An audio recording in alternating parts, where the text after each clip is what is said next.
the civil service reform, without talking about Obaseki, go to Sapler Road. Just go Sapler Road. You drive along the secretariat houses. You look at our secretariat, the RIS buildings in our secretariat, renovated. Who do an Obaseki? You will say you did New York.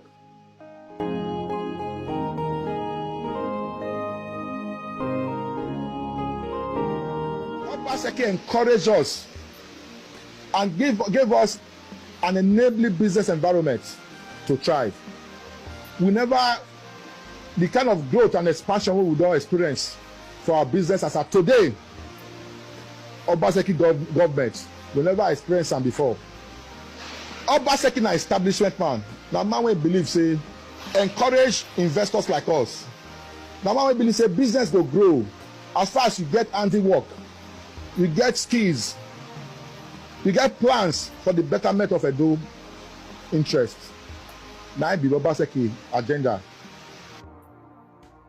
Yes. Some people are talking about non-payment of pensions and gratuity to retirees. Yes. People will talk about the burden of taxation in the state, and that's you want people of Edo State to cope with that and continue for another year. Well, you talk about the issue of pensions. We have almost 11,000 pensioners in Edo State. The crisis we have, and because of what has happened in the economy, is we've not been able to pay only for about 500 yet. And we're working on that. So 500 out of 11,000 cannot change the situation, especially when you're working to make sure that you bring the pension issues to date. But unfortunately, for us, we've not been able to explain to the people that this pension burden was created by the same people who are contesting with me. They sacked civil servants. They sacked 7,000 civil servants without paying them gratuities and pensions about 12 years ago. And we have had to try and play catch up.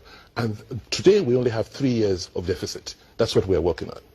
As it stands now, what will be different that you want to bring to the table from what Governor Adams Oshiomhole has done in Edo State if you were elected?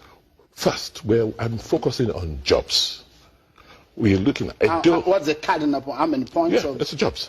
Jobs. That's the only thing you want? No. I'm consolidating on the achievements we have made. First, we're going to continue to build more of infrastructure. We have an infrastructure master plan. We've done a bit of it. I need to continue with that. We have our educational master plan. We need to consolidate that and continue. But more importantly, I now need to focus on empowerment, making sure I provide more jobs for the teeming youths of Edo State, and then empower our women. It's working. How would you describe your plans, your program? Well, clearly. How many are they? I have 5 programs. What are they? First, I want to fix the civil service. Because before you run government, you have to have a civil service that works. Okay. So I'm going to be hiring and training and improving the skills of our civil servants. I'm going to be focusing on infrastructure, roads, but particularly I'm going to emphasize broadband because that will drive commerce.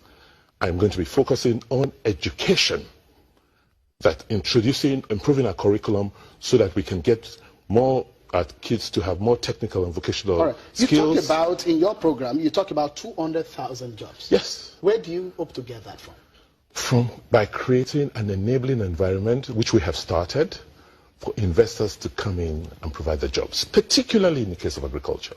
As we speak today, we've granted CFOs to about almost 10 investors with the total land mass size of about 150,000 hectares.